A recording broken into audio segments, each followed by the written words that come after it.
আজ good Friday, তাই এই বিশেষ দিনে আমার নিবেদন বিশ্বকবি রবীন্দ্রনাথ ঠাকুরের লেখা একটি বিখ্যাত কবিতা মানবপুত্র পাঠ করে শোনাচ্ছি।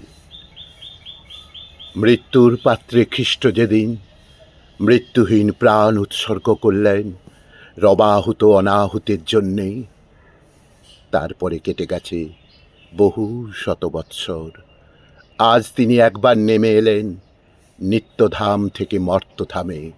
চেয়ে দেখলেন সেকালেও মানুষ ক্ষতবিক্ষত হতো যে সমস্ত পাপের মারে, যে উদ্ধত শৈল শল্য, যে চতুর ছোড়া ও ছুরি, যে ক্রূর কুটিল তলোয়ারের আঘাতে।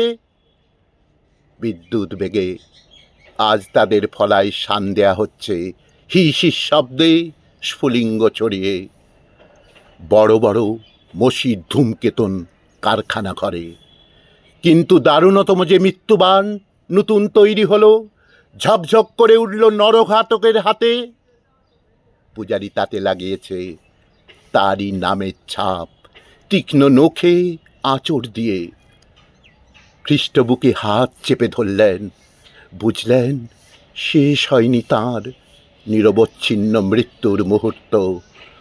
নতুন শুল তৈরি হচ্ছে বিজ্ঞানশালায়, বিধছে তার গ্রন্থিতে গ্রন্থিতে। সেদিন তাকে মেরেছিল যারা ধর্মমন্দিরের ছায়ায় দাঁড়িয়ে, তারাই আজ নতুন জন্ম নিল দলে দলে।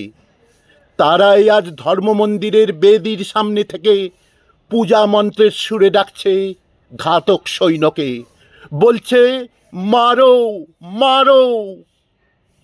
মানবপুত্র যন্ত্রণায় বলে উঠলেন ঊর্ধ্বে চেয়ে, হে ঈশ্বর, হে মানুষের ঈশ্বর, কেন আমাকে ত্যাগ করলে? হে ঈশ্বর, হে মানুষের ঈশ্বর, কেন আমাকে ত্যাগ করলে?